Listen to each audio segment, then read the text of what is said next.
Selamat pagi dan salam sehat bagi kita semuanya. Hari ini kita belajar tema 8, Praja Muda Karana. Subtema 2, Aku Anak Mandiri, pembelajaran pertama. Lambang gerakan pramuka berupa tunas kelapa. Buah kelapa disebut nyiut. Buah kelapa dalam keadaan tumbuh dinamakan cikal. Cikal adalah penduduk asli pertama.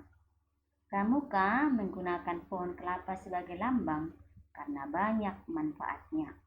Buah, batang, juga daun dan akar semua bermanfaat. Anggota pramuka harus bisa bermanfaat bagi semua orang. Anggota pramuka dilatih memiliki banyak keterampilan dan mandiri. Anak mandiri selalu berusaha melakukan kegiatan tanpa bantuan orang lain. Buah kelapa dapat dimanfaatkan untuk kegiatan menari dan berolahraga. Mari mengenal lebih lanjut pramuka dan lambangnya. Selain itu, mari kita berlatih mandiri melalui kegiatan pramuka. Mari kita baca. Aku anak mandiri. Anggota pramuka yang mandiri. Anggota pramuka dilatih untuk dapat bekerja secara mandiri. Aku selalu berusaha bekerja tanpa bantuan orang lain. Aku selalu menyiapkan peralatan sendiri, menyiapkan dan mengenakan seragam pramuka sendiri. Aku mengenakan kelengkapan seragam pramuka secara mandiri. Seragam pramuka memiliki banyak kelengkapan, di antaranya baju seragam lengkap dengan celana atau rok. Baju dilengkapi dengan tanda-tanda pramuka. Ada juga tutup kepala dan setangan leher. Dilengkapi dengan ikat pinggang, kaos kaki, dan sepatu. Nah, seperti ini, nak. Latihan pramuka membuatku menjadi mandiri. Aku sudah dapat melakukan kegiatan secara mandiri. Aku selalu menyiapkan perlengkapan sekolah, mengerjakan tugas, dan merapikan kamar secara mandiri. Untuk dapat mengerjakan kegiatan mandiri perlu berlatih, anak. Latihan akan menyenangkan jika dilakukan bersama-sama teman. Nah, apakah yang dimaksud dengan anak mandiri? Tadi anak mandiri. Anak mandiri adalah anak yang berusaha bekerja sendiri tanpa bantuan orang lain. Next, yang kedua, apa saja kegiatan yang dapat aku lakukan secara mandiri? Ayo, apa yang bisa kamu lakukan secara mandiri? Nah, misalnya menyediakan perlengkapan sekolah, menyiapkan peralatan pramuka, memakai pakaian sendiri. Nah, bisa ditambah ya, nak. Misalnya membereskan kamar sendiri dan yang lainnya. Berikutnya, apa saja nama-nama kelengkapan pramuka? Ya, apa saja nama kelengkapan pramuka tadi, nak?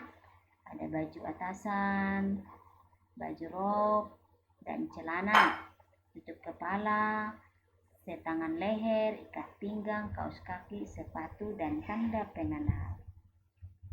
Nah, di sini ada kegiatan yang mana sajakah yang dilakukan secara mandiri dan mana yang tidak dilakukan secara mandiri. Oke, kita mulai dari nomor 1. Memakai baju, apakah kamu mandiri? Ya, jawabannya ya, nak. Memakai kaos kaki, mandiri? Ya. Memakai sepatu, mandiri? Ya. Mengelola keuangan sendiri, apakah sudah bisa mandiri? Ya, tentu belum ya, nak. Masih anak-anak kamu ya. Mengikat tali sepatu sendiri? Ya. Memasang ikat pinggang sendiri? Ya. Memperbaiki barang elektronik, apa sudah bisa mandiri? Ya, tentu belum ya, nak. Kemudian menyiapkan peralatan sekolah. Menyiapkan peralatannya sebelum sekolah? Ya. Merapikan kamar sendiri? Ya, mandiri? Ya. Menaiki kendaraan bermotor sendiri? Oh, belum ya, nak. Jadi, inilah kegiatan yang bisa dilakukan secara mandiri dan mana yang tidak bisa dilakukan secara mandiri karena masih anak sekolah, anak kelas 3 SD. Nah, apa saja perbedaan dan persamaan seragam sekolah dengan seragam pramuka? Nah, kamu punya seragam sekolah dan pramuka kan, nak? Nah, di sini contohnya. Apa persamaannya? Persamaannya memiliki bed nama. Ya, di seragam sekolah ada bed nama, di seragam pramuka juga punya bed nama ya, nak. Memiliki lambang atau logo. Nah, lambangnya di sini ada lambang OSIS Andriani ya. Ada juga yang punya lambang sekolah atau logo sekolah. Di sini juga punya lambang, banyak lambangnya nak ya. Kemudian memiliki kelengkapan tutup kepala dan topi, sama-sama memiliki topi anak. Kemudian bagian bawah seragam berupa rok dan celana, ialah ini rok, perempuan rok, laki-laki celana ya. Kemudian memiliki kelengkapan pada bagian leher. Nah, ini memiliki dasi ya nak. Oke, di sini juga ada berupa setangan leher namanya ya. Oke. Nah, perbedaannya, yang pertama warnanya berbeda ya nak. Seragam sekolah warnanya putih merah. Seragam pramuka ada coklat muda dan coklat tua. Kemudian seragam pramuka memiliki badge daerah. Nah, ini ada badge daerahnya nak. Ada dari Jawa Timur, ada Bandung. Sedangkan sekolah tidak punya daerah dan jabatan. Ya. Penutup kepala seragam sekolah berupa topi. Ini penutupnya berupa topi. Sedangkan pramuka berupa baret, ya, baret namanya. Yang bulat itu baretnya. Kemudian rok dan celana seragam sekolah berwarna merah. Sedangkan rok dan celana pramuka berwarna coklat tua ya nak. Kemudian seragam sekolah menggunakan dasi. Ini dari dasi ya nak. Ya. Sedangkan pramuka namanya setangan leher. Ini setangan leher. Oke. Itulah perbedaan pakaian seragam sekolah putih merah dengan pakaian pramuka. Baik. Nah, di sini ada tanda penggunaan atribut siaga putri, pramuka siaga putri dan pramuka siaga putra. Nah, kita perhatikan ya nak. Ini jelas tanda bentuk kepala. Ini sama ya. Kemudian yang kedua tanda pelantikan. Di sini di sebelah kiri, lengan kiri. Bukan lengan kiri, leher kiri ya nak. Nah, berbentuk lingkaran. Untuk pria dia berbentuk segi empat. Jadi sama dengan rantai pada lambang sila kedua. Rantai itu dibentuk dari persegi dan lingkaran. Persegi untuk laki-laki, lingkaran untuk perempuan. Jadi sama dengan ini anak. Nah, sedangkan ini tanda pelantikan. Tanda pelantikannya di posisinya di sebelah kiri lengannya. Ya, sedangkan di sini tanda pelantikannya di leher ya nak. Bedanya posisinya. Kemudian ini baru sama. Kemudian di sini ada tanda kecakapan umum. Tanda kecakapan umum di sini sama ya nak. Kemudian di sini tanda kecakapan khusus juga sama posisinya. Tanda kecakapan khusus ini berbentuk segitiga. Kemudian tanda pandu dunia. Tanda pandu dunia ada di sini untuk laki-laki, bentuknya persegi. Sedangkan tanda pandu untuk wanita tepatnya di leher ya nak, di kerah. Ini sebelah kanan. Ini ada di bagian dada laki-laki. Kemudian nota tanda lokasi. Tanda lokasi sama ya nak, sebelah kanan. Di tangan lengan sebelah kanan. Kemudian di bawahnya ada pita nomor atau biasa disebut dengan gudeg, gugus depan nomornya nak. Kemudian di bawahnya ada badge daerah atau lencana wilayah. Oke, lencana wilayahnya tentu ada beda-beda ya nak, berbeda sesuai dengan bentuk daerahnya. Kemudian di sini ada tanda jabatan. Tanda jabatan. Nah, tanda jabatan. Ada kalau punya jabatan di pramuka ada tanda jabatannya sebelah kanan. Oke. Nah, itu dia. Itulah dia penggunaan tanda atribut pramuka siaga putri dan siaga putra. Nah, seragam yang dikenakan Udin dan Siti merupakan seragam pramuka siaga. Perhatikanlah persamaan dan perbedaan di antara keduanya. Tadi sudah kita perhatikan ya nak, apa persamaannya dan apa perbedaannya. Hanya perbedaannya tadi di lambang. Nama lambangnya kalau laki-laki banyak simbolnya berupa persegi, sedangkan perempuan banyak simbolnya berupa lingkaran. Kemudian perbedaannya tadi ada posisi logonya di mana tempatnya ya. Nah, perhatikan pula tanda atribut yang dikenakan seperti gambar berikut ini. Ini tanda kecakapan khusus. Kalau tanda kecakapan khusus tadi untuk seragam siaga, dia berbentuk segitiga ya nak. Ini ada bentuk lingkaran, ini persegi, ini segi berapa nak? Ini segi 5 ya, 1, 2, 3, 4, 5, segi 5. Ini tanda pelantikan untuk pria tadi ini ya nak, segi 4. Tanda pelantikan untuk wanita, lingkaran. Tanda barung, segitiga sama sisi.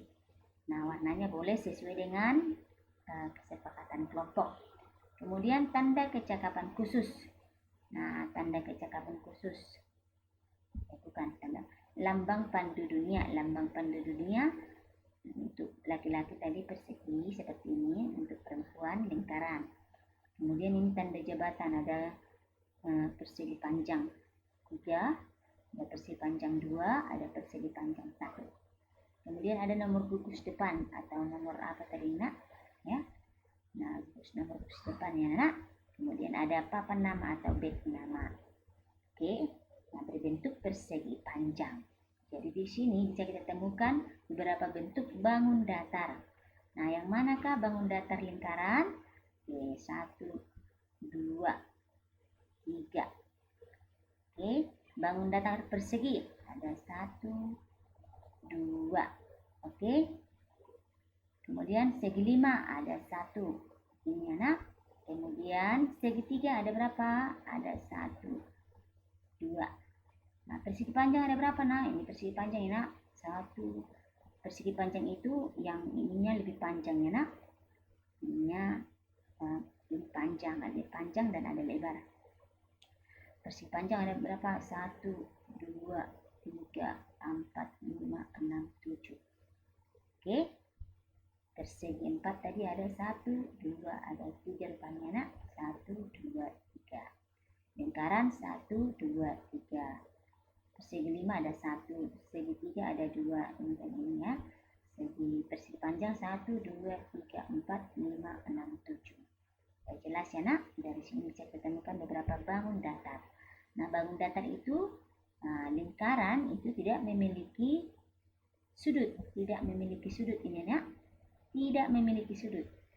Nah, sedangkan ini ada sudutnya. Ini 1, 2, 3, 4. Ini berapa sudutnya? 5 ya nak. 1, 2, 3, 4, 5.